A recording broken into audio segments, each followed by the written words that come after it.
자, 하나님의 말씀은 신약 성경 8쪽입니다. 마태복음 6장 19절에서 24절에 있는 하나님의 말씀을 들으십시오. 너희를 위하여 보물을 땅에 쌓아두지 말라.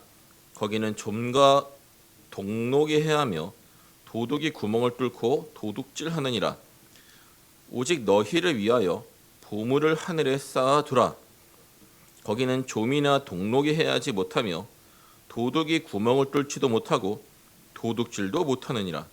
내 보물 있는 그곳에는 내 마음도 있느니라. 눈은 몸의 등불이니 그러므로 내 눈이 성하면 온 몸이 밝을 것이요 눈이 나쁘면 온 몸이 어두울 것이니 그러므로 내게 있는 빛이 어두우면 그 어둠이 얼마나 더하겠느냐. 한 사람이 두 주인을 섬기지 못할 것이니 혹 이를 미워하고 저를 사랑하거나 혹 이를 중히 여기고 저를 경히 여김이라. 너희가 하나님과 재물을 겸하여 섬기지 못하느니라. 아멘. 한 사람이 두 주인을 섬기지 못할 것이니 혹 이를 미워하고 저를 사랑하거나 혹 이를 중히 여기고 저를 경히 여김이라. 너희가 하나님과 재물을 겸하여 섬기지 못하느니라. 아멘. 자, 우리가 이제 신앙생활을 하다 보면 우리의 신앙을 위협하는 여러 대적을 만나게 됩니다. 자, 그런데 믿음 때문에 직접적으로 생명의 위협을 받는 상황, 우리 대한민국에서는 아직은 일어나지 않고 있습니다. 먼 훗날에는 일어날지도 모르겠지만 어쨌든 그런 일이 그렇게 쉽게 일어날 것 같지는 않습니다. 믿음 때문에 생명의 위협을 받아보신 분 계십니까?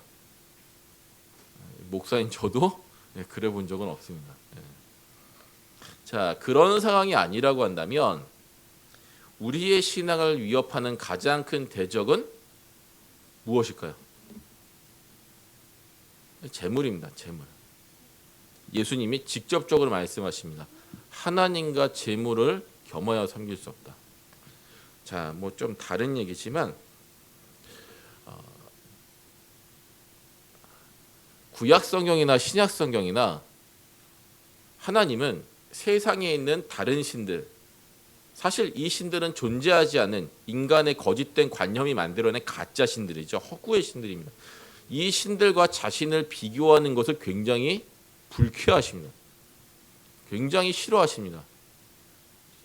실제로 하나님과 비교되는 어떤 신이 있다면 모르겠지만 다시 말씀드리지만 세상에 존재하는 모든 신은 인간의 죄악되고 거짓된 관념이 만들어낸 허구의 존재이기 때문에 하나님은 그런 거짓 존재와 자신이 비교선상에 있는 것을 도저히 참으실 수가 없는 것이죠. 피조물도 마찬가지입니다.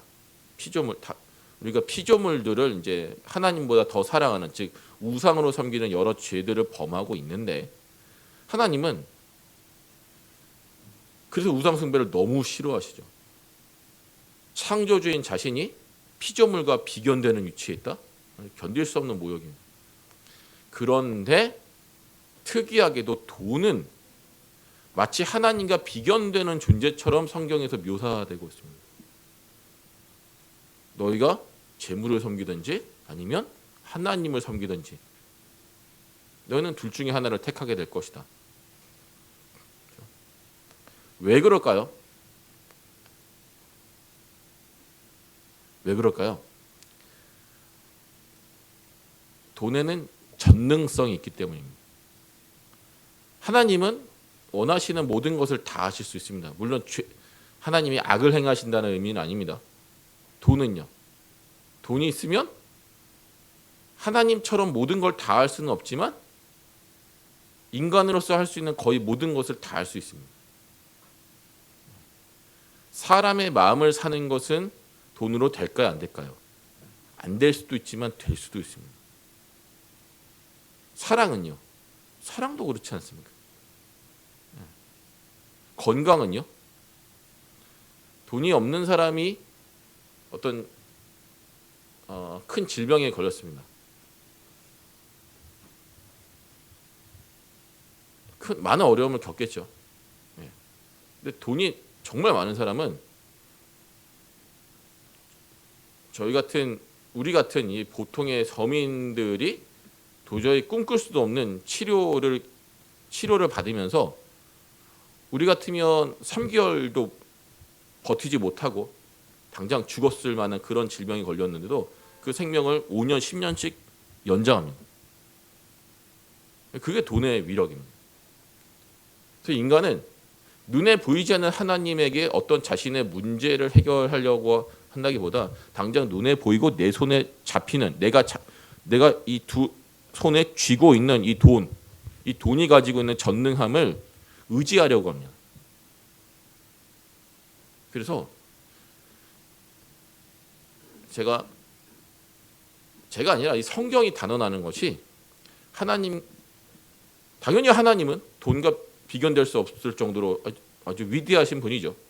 그런데 인간의 입장에서는 하나님을 섬기느냐 돈을 섬기느냐 이 문제는 인간에게 너무너무 중요한 문제입니다. 그래서 성경은 그 어떤 죄보다 재물을 사랑하는 죄에 대해서 정말 강력하게 경고합니다. 디모데전서 6장 10절에 이런 말씀이 있습니다. 디모데전서 6장 10절. 돈을 사랑함이 일만 악의 뿌리가 되나니. 성경에서 어떤 죄가 다른 수많은 악의 뿌리가 된다라는 표현이 이것이 유일합니다.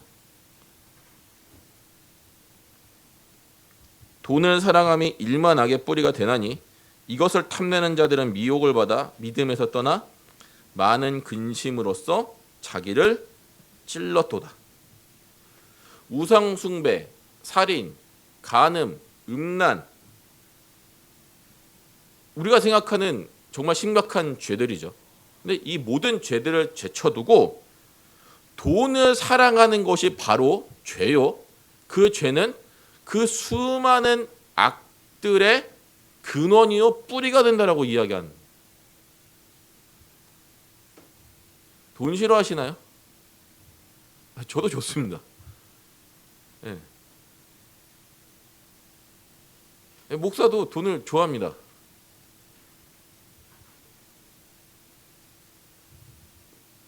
돈이 없으면 우리가 아무것도 할 수 없습니다. 그렇지 않습니까?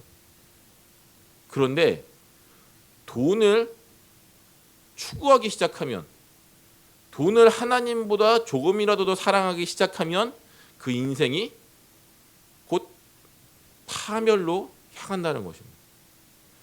그의 인생 가운데 1만 가지 악들이 활개를 친다고 하는 것입니다. 너무 무서운 일이죠.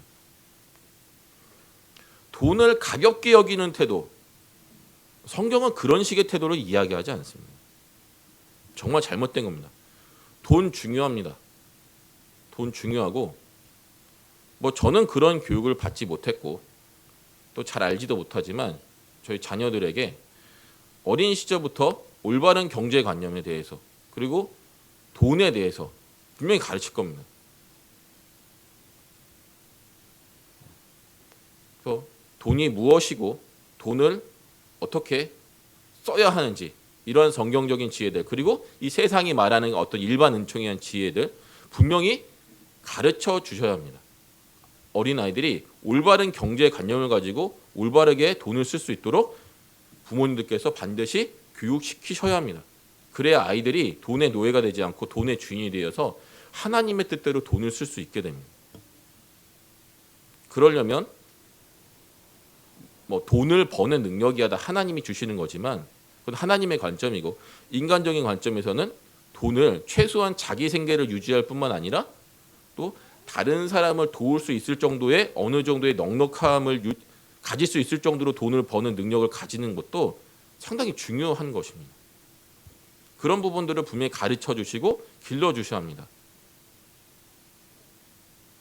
근데 믿지 않는 사람은 그런 가운데서 돈의 노예가 되어버리는 것이고, 우리는 그렇게 돈을 잘 알고 돈을 잘 할 줄 알면 하는 능력을 길러가면서도 절대로 돈의 노예가 되면 안 되는 거죠.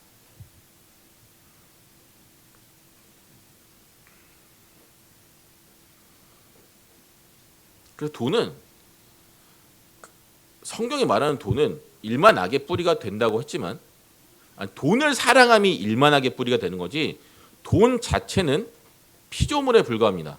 그 말은 가치 중립적이라는 겁니다. 다시 말씀드립니다.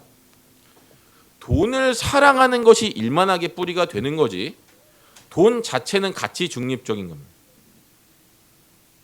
그래서 어떤 사람이 돈을 쓰느냐의 문제인 거지 돈 자체가 문제가 아니라는 것은 여러분들이 반드시 기억을 하셔야 합니다. 과거 이스라엘 백성들이 바알과 아세라를 많이 섬겼습니다. 아시죠? 왜 섬겼습니까? 이스라엘 백성들이 농사를 지을 때 이스라엘 백성들이 살던 그 가나안 지역의 토착신이 바알과 아세라인데 그들은 비를 주관하는 농사를 주관하는 신들이었습니다. 그렇게 여겨졌습니다. 그래서 이스라엘 백성들은 단 한 번도 하나님을 버린 적은 없습니다. 우리 하나님 안 섬기겠다 그렇게 말한 적은 없습니다. 다만 하나님도 섬기고 바알과 아세라도 섬기고 그랬을 뿐이죠.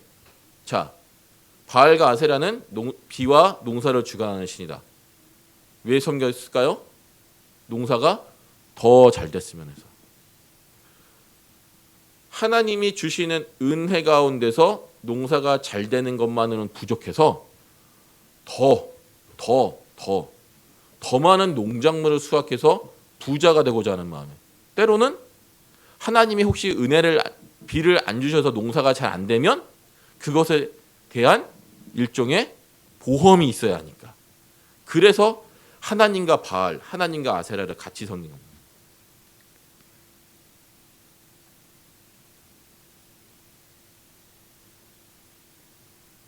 돈을 사랑하는 것이 바로 이러한 아주 그 사악한 모습을 낳게 되는 거죠. 우리가 돈을 사랑한다고 할 때 우리가 하나님을 버리는 것은 아닙니다. 다만 하나님도 섬기고 돈도 섬기는 거죠. 돈은 일종의 보험입니다. 하나님이 나를 안 도와주실 때 내가 내 삶을 책임질 수 있는 그런 보험. 또 하나님을 믿지만 더 부자가 되고 싶은 마음에서 드는 보험 같은 거죠. 이런 가운데서 일만 악이 태동한다는 거죠. 생각해 보시죠. 이 세상에 존재하는 수많은 관계의 갈등과 파괴, 부부 간의 불화와 이혼, 거짓, 편법, 사기, 도적질, 강도, 살인, 폐륜, 국가 간의 전쟁, 그 모든 것이 돈과 관련되어 있습니다. 사실상 형제 간에 불화하는 집안을 여러분들 많이 보셨을 겁니다. 혹시 성도님들의 집안도 그럴지 모르겠습니다. 왜 그럴까요? 제가 목회자로 10몇 년을 있으면서 수많은 이야기를 들었는데 거의 대부분은 다 돈 때문이었습니다. 부모님과의 관계에 문제가 발생하는 것도 그렇고 부부 간의 관계도 그렇고. 러시아가 우크라이나를 침공했습니다. 복잡한 문제가 있을 것입니다. 그러나 그 가운데 가장 큰 문제는 단연코 이권이라고 말할 수 있습니다. 역사상 어느 전쟁도 감정적으로 이루어지는 전쟁은 없습니다. 다 돈 때문입니다.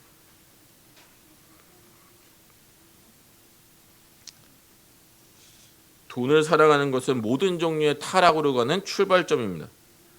자, 이걸 거꾸로 생각해 보십시오. 돈을 사랑하지 않으면, 돈의 노예가 되지 않고 그것을 하나님의 뜻에 따라서 바르게 사용한다면 우리는 일만 악에 빠질 위험으로부터 벗어나게 된다는 거죠. 그래서 처음에도 말씀드렸지만 하나님의 뜻에 따라서 거룩하게 살고자 하는 모든 하나님의 백성들은 반드시 성경이 말하는 올바른 재물관이 무엇인지를 알고 그대로 살아야 합니다. 영국의 전설적인 순회 설교자인 요한 웨슬리라고도 하죠. 그 하나님의 사람이 돈과 관련해서 이런 유명한 말을 남겼습니다. 나는 여러분들의 돈 지갑이 회개하지 않는 한 여러분들의 회개를 믿을 수 없습니다. 그는 성도가 재물을 대하는 태도를 보면 그가 진짜 거듭난 사람인지 아닌지를 판별할 수 있다고 본 겁니다.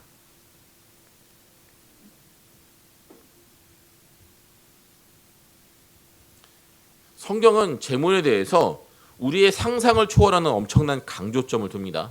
한번 잘 들어보십시오.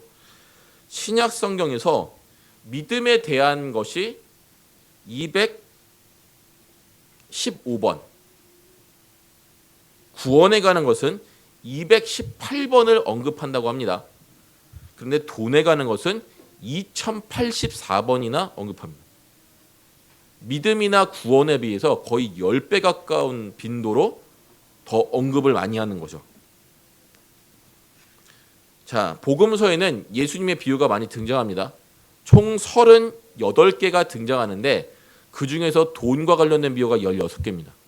거의 절반 가깝죠. 그러니까 믿음이나 구원에 대한 내용보다 10배나 더 많은 내용을 돈에 대한 교훈에 할애하신 것이고, 예수님의 비유는 거의 대부분 천국에 대한 이야기들을 다루는데 그 천국에 대한 이야기들을 다룰 때 절반에 가까운 분량을 할애해서 돈 이야기를 하신 겁니다. 자, 그러면 어떤 조금 이상한 목사님의 말대로 하나님이 돈을 좋아하시냐? 아닙니다. 그러면 성경이, 예수님이 이렇게까지 돈에 대해서 이야기하시는 이유가 뭘까요? 아까도 말씀드렸죠. 인간의 마음에는 하나님이냐 돈이냐라고 하는 아주 근원적인 갈등이 있기 때문입니다. 하나님을 믿고 따르는 일에 돈이 사탄 이상의 이 대적자여 방해물이기 때문입니다. 그래서 성경적인 재물관이 심어지지 않으면 그가 교리를 아무리 많이 알고 그렇게 살려고 애쓴다고 해도 절대로 그렇게 살아지지가 않습니다. 불가능합니다. 성도답게 사는 게 불가능하고 천국에 들어갈 수 없다는 말입니다. 오늘 본문은 산상수훈에 나오는 여러 교훈들 중에 하나입니다. 산상수훈은 어떤 것입니까? 천국 백성이 이 땅에서 어떻게 살아가야 하는가를 담고 있는 내용이죠. 그 가운데서 이제 이 재물에 관한 교훈이 등장하는 겁니다. 자, 본문을 한번 다시 보시겠습니다. 마태복음 6장 19절 20절 한번 보시겠습니다. 보시고 제가 읽도록 하겠습니다. 너희를 위하여 보물을 땅에 쌓아두지 말라. 거기는 좀과 동록이 해하며 도둑이 구멍을 뚫고 도둑질하느니라. 자, 좀과 동록이 해하며 도둑의 구멍을 뚫고 도둑질한다. 이 말씀에서 예수님이 하시고자 하는 말씀은 무엇입니까? 우리 자신을 위해서 재물을 땅에 쌓아두는 것. 이 재물을 땅에 쌓아둔다는 말은 무엇일까요? 무슨 뜻일까요? 어려운 내용이 아닙니다. 우리 자신을 위해서 사용하는 거죠. 우리 자신의 욕심만을 위해서. 그런데 자, 생각해 보시죠. 돈을 다른 사람에게 쓰는 것은 굉장히 큰 마음의 결단을 해야 하는 일인데 나 자신을 위해서 쓰는 것은 굉장히 쉽습니다. 저도 어려운 이웃을 위해서 2만 원, 3만 원 정도의 돈을 쓰는 것은 좀 많이 생각하고 고민을 하게 되는데 치킨 한 마리 사 먹는 것은 뭐 1초의 고민도 하지 않습니다. 저만 그런가요? 사람은 자기 자신을 위해서 돈을 쓰는 것에 대해서 조금도 주저하지 않는 그런 존재입니다.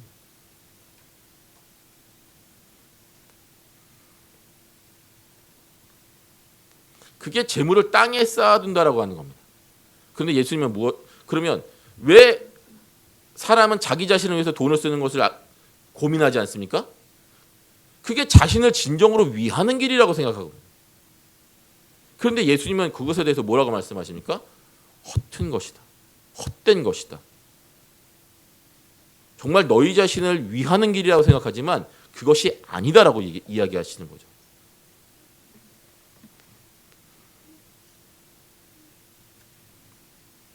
그래서 그것은 진정으로 우리를 위한 일이 아닙니다. 자, 이어지는 20절에서 예수님은 20절 보시죠. 오직 너희를 위하여 보물을 하늘에 쌓아두라. 거기는 좀이나 동록이 해하지 못하며 도둑이 구멍을 뚫지도 못하고 도둑질도 못한다. 자, 왜 이렇게 말씀하십니까? 어떤 것에도 손상되지 않는, 빼앗기지 않는 영원히 남는 일이기 때문에 그렇습니다.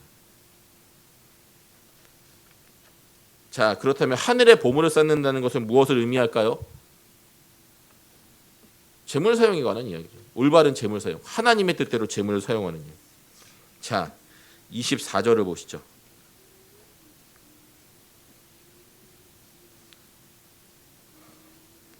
한 사람이 두 주인을 섬기지 못할 것이니 혹 이를 미워하고 저를 사랑하거나 혹 이를 중히 여기고 저를 경히 여김이라.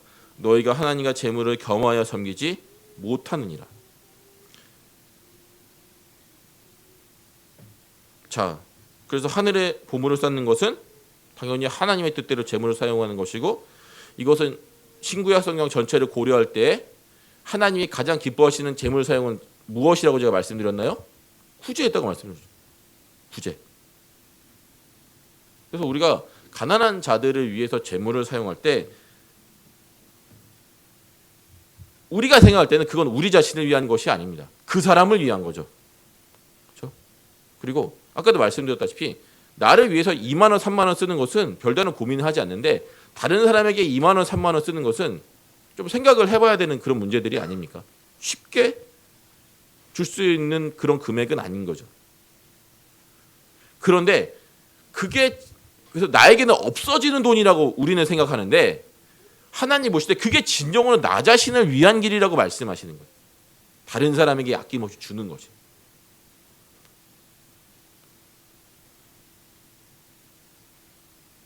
다시 말씀드립니다. 다른 사람을 위해서 나의 것을 주는 것은 우리 자신의 생각, 나 자신을 생각할 때는 그거는 나에게 없어지는 거예요. 나를 위한 게 아닙니다. 저 사람을 위한 거죠. 근데 하나님께서는 그게 진정으로 나를 위한 것이다. 왜 그렇습니까? 하나님이 그 선행을 기억하시고 그것을 천국에서 영원한 것으로 갚아주시기 때문이라고 하는 거예요. 절대로 없어지지 않는다. 내가 다 기억한다. 그리고 내가 반드시 갚아주실 것이다. 제가 다른 형태의 말씀으로 이 부분에 대해서 여러 차례 말씀을 드렸죠.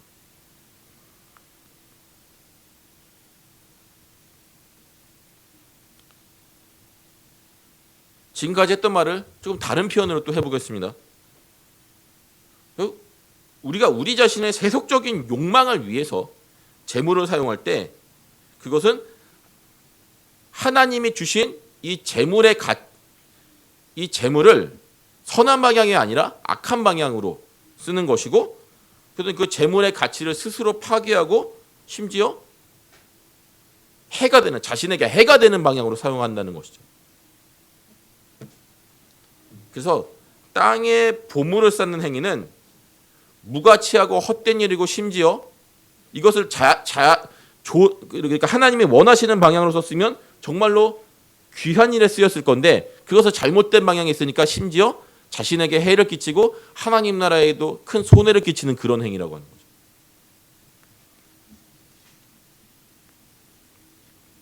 그래서 마태복음 25장에 있는 그 유명한 비유, 즉 종말론적인 비유 저희가 살펴보았죠. 예수님께서 심판하실 때 세상 모든 사람들을 두 부류로 나눠놓고 한 부류의 사람들에게는 내가 이 세상에서 어렵고 힘들고 핍박당하고 배고프고 굶주릴 때 너희가 나를 먹이고 마시게 하고 옷을 입혀주었다. 이제 그런 식의 말씀을 하지 않습니까? 그러니까 그 사람들이 저희가 언제 예수님을 그렇게 먹이고 입히고 또 목마를 때 물을 들여서 그 갈증을 채우게 해드렸습니까? 라고 말씀하시니까 예수님 뭐라고 하십니까? 내 형제 중에 지극히 작은 자 하나에게 한 것이 곧 내게 한 것이다. 너희가 너희 형제들, 성경에서 구제의 1차적인 대상은 성도라고 말씀드렸죠. 믿는 자들에게 선행을 베푼 것이 곧 나에게 한 것이다. 반대편에 있는 사람들에게 뭐라고 말씀하십니까? 너희가 같은 믿는 형제들 중에 가난한 자들을 돕지 않는 것이 곧 나를 돕지 않는 것이다. 다 지옥에 가라. 이런 식으로 말씀하시죠. 자, 이제 21절 한번 보시겠습니다. 본문 21절.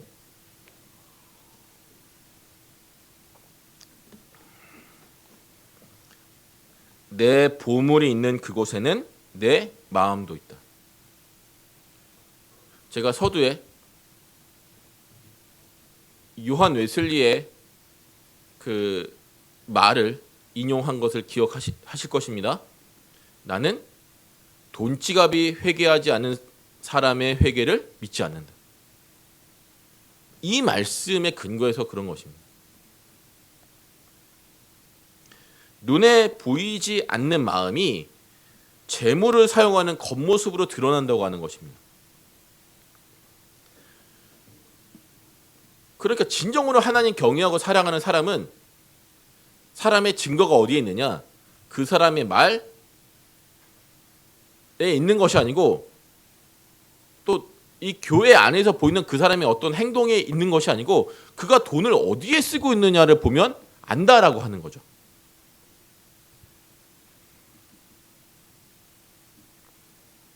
자, 이제 22절, 23절을 보시겠습니다.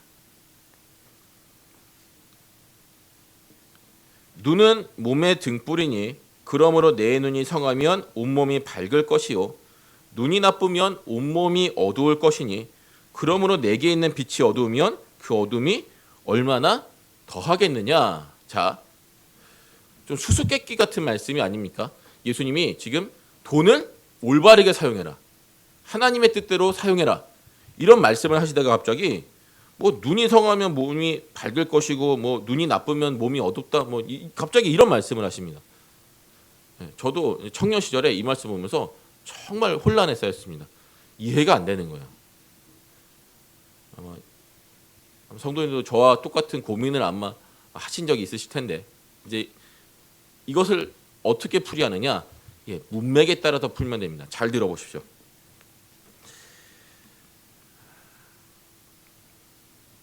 예수님께서는 눈이 몸의 등불이라고 말씀하십니다. 등불은 뭐 하는 것입니까? 어두운 곳에 빛을 비춰줍니다. 그래서 여러 가지 위험에서 벗어나게 해주고 생활에 필요한 일들을 할 수 있게 해주는 것이 등불입니다. 그래서 어두운 밤에 등불이 없으면 사람은 아무것도 할 수 없는 거죠. 그러면 지나가다가 어떤 물건에 부딪혀서 다칠 수도 있고. 그래서 우리에게 있어서 눈이 바로 그런 등불의 역할을 합니다. 우리가 아무것도 보지 못한다라고 생각해 보십시오. 아무것도 보지 못한다. 물론 맹인 분들 생활을 하시긴 하지만 얼마나 불편하겠습니까? 얼마나. 그래서 이 눈이 성한 사람은 이런저런 일들을 할 수도 있고 온갖 위험에 미리 대처할 수 있습니다. 그러나 보지 못하는 사람은 그것이 이제 불가능한 거죠. 생활을 제대로 할 수도 없고 위험에 대처하는 능력도 현저하게 떨어지는 것입니다. 쉽게 얘기하면 눈이 성한 사람은 온갖 일을 똑바로 할 수 있고 눈이 나쁜 사람은 똑바로 행동하지 못한다는 것입니다. 자, 예수님께서 지금까지 재물과 마음의 관계에 대해서 이야기하시다가 지금 눈에 대해서 이야기하시는 것은 재물을 대하는 인간의 마음의 상태를 다시 말씀드립니다. 재물을 대하는 인간 마음의 두 가지 상태를 눈의 두 상태, 즉 온전히 보는 상태와 온전히 보지 못하는 상태로 비유하신 겁니다. 그러면 성한 눈은 무엇일까요? 재물을 대하는 마음의 상태와 눈의 상태를 연결시킨다 이렇게 말씀드렸죠. 성한 눈은 무엇입니까? 재물을 하나님의 뜻대로 올바르게 사용하려고 하는 마음입니다. 그러면 나쁜 눈, 어두운 눈, 보지 못하는 눈은 무엇입니까? 세속적인 욕망으로 가득한 그런 마음. 돈을 사랑해서 이 마음속에 일만하게 뿌리가 가득 찬 그런 상태를 이야기하는 것이죠. 그래서 하나님을 경외하는 사람, 재물을 하나님의 뜻대로 올바르게 사용하려고 하는 마음을 가진 사람은 마음의 눈이, 즉 영적인 눈이 성한 상태입니다. 그러니까 영적으로 올바른 일들을 할 수가 있는 겁니다. 이와 반대로 마음의 눈이, 영적인 눈이 감긴 사람은 즉 돈을 사랑하는 마음에 지배당하는 사람이고, 그 사람은 하나님 보실 때 영적으로 하나님 보시기에 기뻐하시는 일을 아무것도 할 수가 없는 상태가 됩니다. 그래서 재물을 사용하는 것을 통해서 그 사람의 영적인 상태가 적나라하게 드러나는 것입니다. 이 사람 영적으로 눈을 뜬 사람이냐, 아니면 이 사람은 영적으로 눈이 먼 자냐, 그 사람의 말, 교회에서 보여지는 모습, 행동, 그런 것으로 판별하는 것이 아니라 그 사람이 돈을 평소에 어떻게 쓰고 있느냐, 하나님이 그거를 보면은 알 수가 있다는 거 하는 것입니다.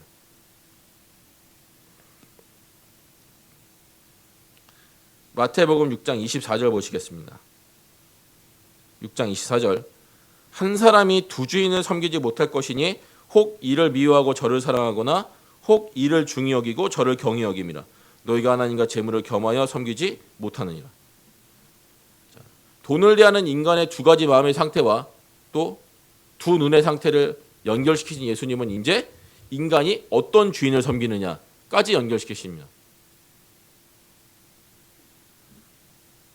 돈을 하나님의 뜻대로 쓰는 사람, 영적인 눈이 성한 사람, 그는 하나님을 온전히 주인으로 섬기는 사람입니다. 반대는 말씀을 드릴 것도 없겠죠. 예수님께서 24절에서 하시는 말씀은 우리의 마음을 하나님과 재물 양쪽에 두는 것은 불가능하다고 하는 것입니다. 저는 목회자로서 하나님 나라를 위해서 돈을 많이 벌겠다. 돈을 많이 벌어서 하나님이 기뻐하시는 일에 사용하겠다라고 말하는 사람들을 많이 보았습니다. 그 사람들의 마지막은 어떻게 될까요? 처음 다짐을 지키는 사람을 제가 거의 보지 못했습니다.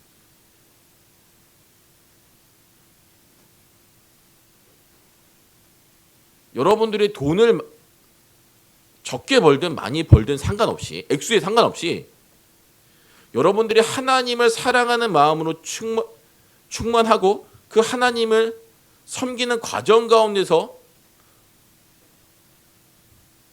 돈을 많이 벌게 되면 그렇게 되면 그 돈이 여러분들을 지배하지 못합니다. 그런데 하나님을 아무리 사랑하고 있어도 일단 돈 버는 것 자체에 목적을 두기 시작하고 돈 버는 일에 마음을 뺏기기 시작하면 반드시 돈의 노예가 됩니다. 수단이 목적을 지배하기 시작하는 거죠.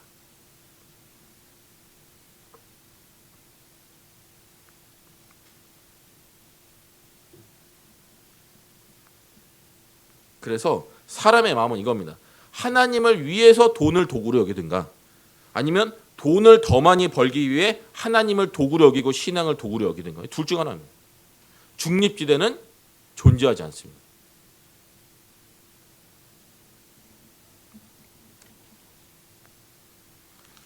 이제 우리가 명심해야 될 것이 있죠.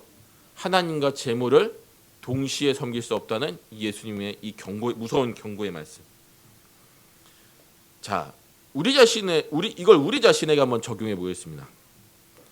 여러분 혹시 가계부를 쓰십니까? 저는 안 씁니다. 네, 저는 안 씁니다. 근데 아마 뭐 대충은 기억하고 있습니다, 대신에. 여러분들 이제 가계부를 쓰시든지 아니면 그래도 어느 정도 다 기억하고 계시죠. 네. 여러분들의 한 달 지출 내역을 보십시오. 그래서 대충 몇 퍼센트, 몇 퍼센트 이렇게 항목마다 비율을 한번 생각해 보십시오. 돈을 가장 많이 쓴 것이 여러분들이 가장 마음을 많이 쓰고 있는 부분입니다. 대부분은 뭐 생활비, 식비 뭐 이런 것들이 되겠죠. 그러면 우리는 다 이제 음식의 노예가 되느냐? 그런 것은 아니고 그런 것은 아니지만 제가 무슨 말씀을 드리는지 알겠죠? 무슨 말씀을 드리는지 알겠죠? 식비 같은 것은 이제 고정적으로 나가는 부분들이 있지 않습니까? 그건 뭐 당연히 써야 되는 부분들이고 그런 것들을 빼고 정말 우리의 생활을 기본적으로 유지하는 데 들어가는 기본적인 그 고정 지출 비용들은 빼고서 내가 어디에 돈을 얼마나 썼나 그것들을 한번 따져보시면 이번 달에 또는 이번 주간에 내 마음이 주로 여기에 가 있었구나 라는 것들을 아시고 그 가운데서 하나님이 기뻐하시는 일에 쓴 것이 얼마나 되는가를 한번 보십시오.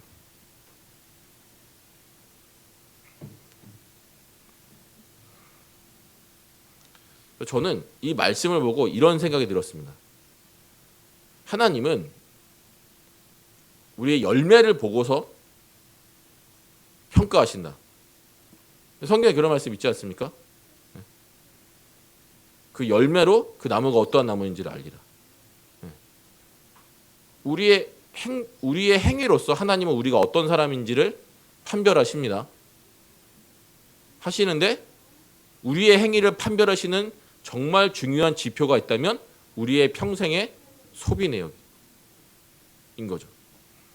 한 달 지출 내역, 1년 지출 내역, 평생의 지출 내역은 이건 그 누구도 부인할 수 없는 정말 객관적인 지표이지 않습니까?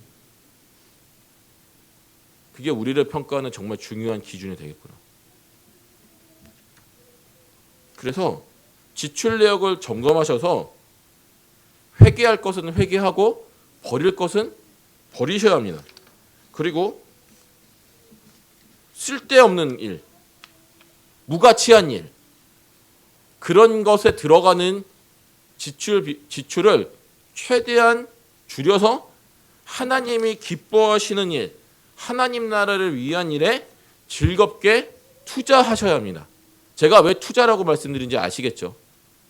하나님이 그것을 다 기억하시고 천국에서 영원한 것들로 우리가 상상조차 못한 것들로 갚아주시기 때문에 이것은 미래, 우리가 흔히 말하는 내세죠. 그 영원한 삶을 위한 영원한 인생에 대한 투자가 되는 것이죠. 그 투자를 하시기 바랍니다. 절대로 망하지도 않고 몇 푼의 돈으로 천국을 상속받는 정말 하나님이 직접 보증하시는 최고의 투자 상품인 거죠. 이 땅에서 결과가 딱히 나오진 않습니다.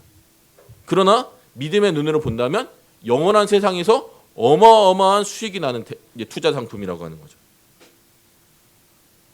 여기서 한 가지 주의해야 할 것이 있습니다. 이 설교를 잘못 들으시면 그러면 교회에 헌금 많이 내라는 얘기구나. 그 목사님 돈 내라는 얘기네. 이렇게 되는 거죠.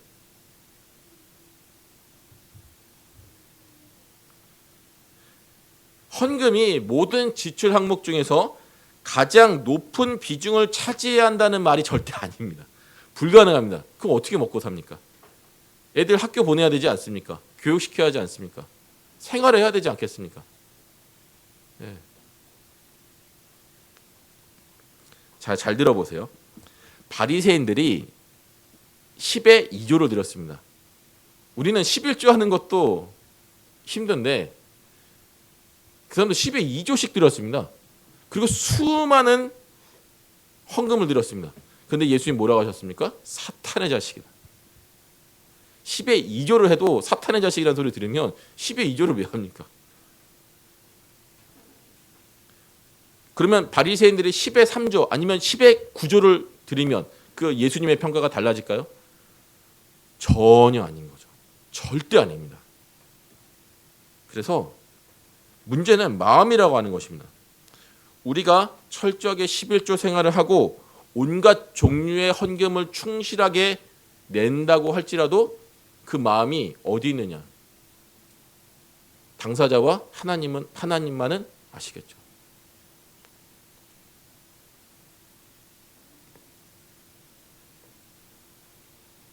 세속적인 복을 받기 위해서 자신의 부족한 종교적인 열정과 헌신의 양심의 가책을 느끼고 그것을 돈으로 때우기 위해서 헌금 많이 하시는 분 저 정말 많이 봤습니다.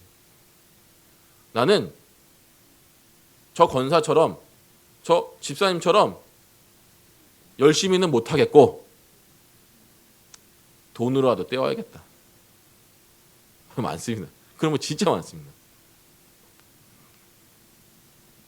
그리고 헌금 안 하면 담임 목사님에게 뭔가 눈치가 보이니까 11조 안 하면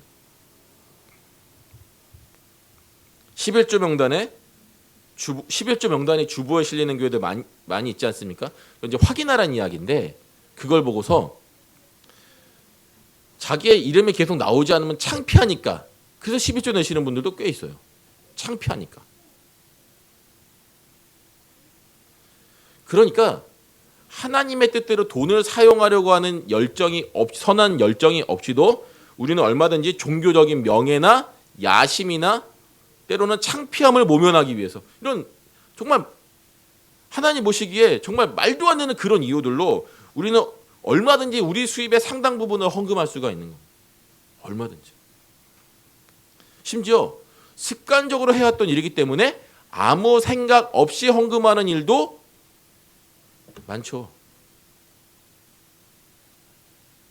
여러분들 생각 없이 그냥 습관적으로 헌금하신 적 많이 있지 않습니까? 저도 정말 많습니다.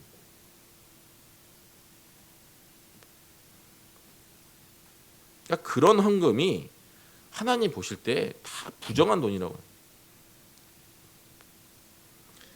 일평생 헌금을 했습니다. 그리고 그것이 교회에 의해서 선한 일에 사용되었습니다. 그런데 하나님께서는 단 한 번도 그 사람의 헌금을 인정하시지 않아요. 그래서 헌금의 액수 이전에 마음의 동기가 무엇인지를 정말 철저하게 점검하셔야 합니다. 왜 하십니까? 헌금을 주민세처럼 내시는 분들이 있습니다. 내가 하나님 나라의 백성이 됐으니까 천국 주민세 그냥 내는 거. 뭐 그냥 또 교회 와서 또 어떤 분들은 이런 분들도 많이 있습니다. 교회에서 밥 주니까 코로나 전에는 교회에서 다 식사들을 제공하지 않았습니까? 밥 먹었으니까 밥값은 내야지. 그래서 내시는 분들 많고. 정말 철저하게 점검해 보십시오. 다시 말씀드립니다. 예수님이 38개의 비유를 하셨는데 그것이 다 천국의 비밀에 관한 것입니다. 그런데 그중에 16개를 돈에 관련된 비유로 말씀하셨다는 것은 우리의 구원에 이 돈에 관한 태도가 정말 결정적인 영향을 끼친다는 거예요. 자, 그러면 이제 이런 문제가 나올 수 있죠.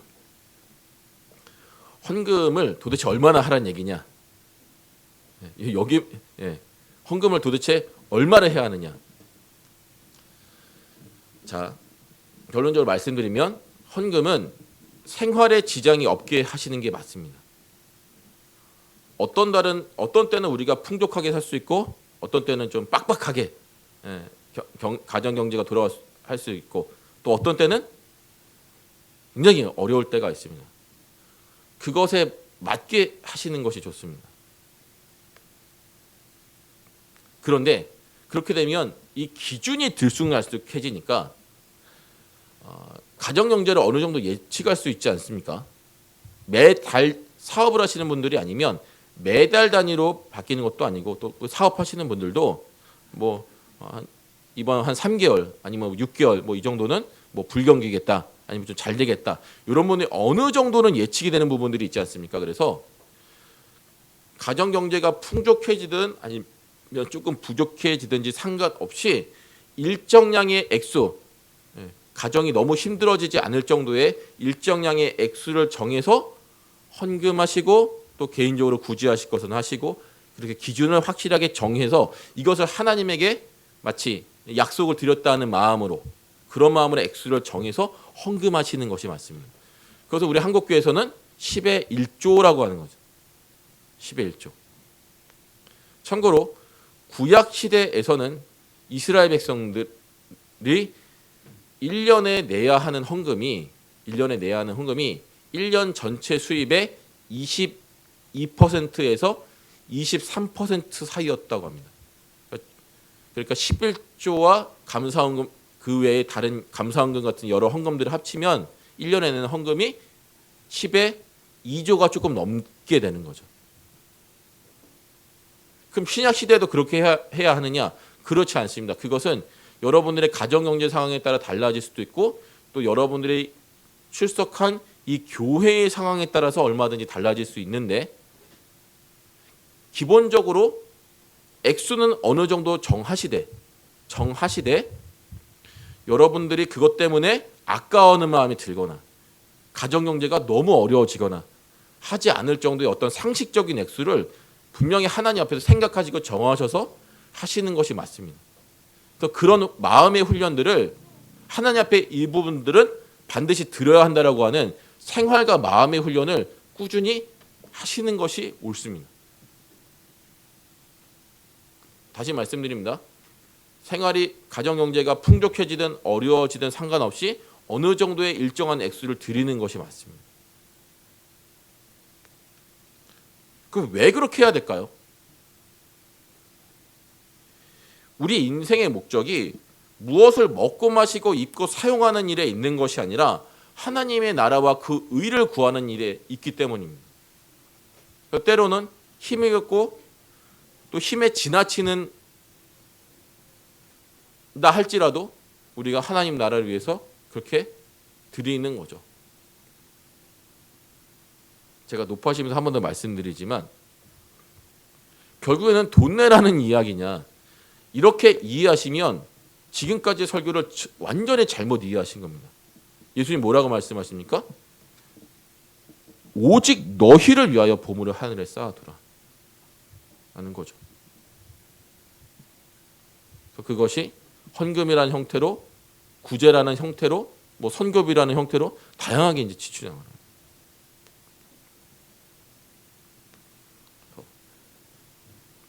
여러분들 입과 몸으로만 하나님께 영광을 돌리는 것이 아니라 여러분들의 돈으로도 하나님께 영광을 돌리셔야 합니다. 마음의 동기를 정말 집요하게 점검하십시오.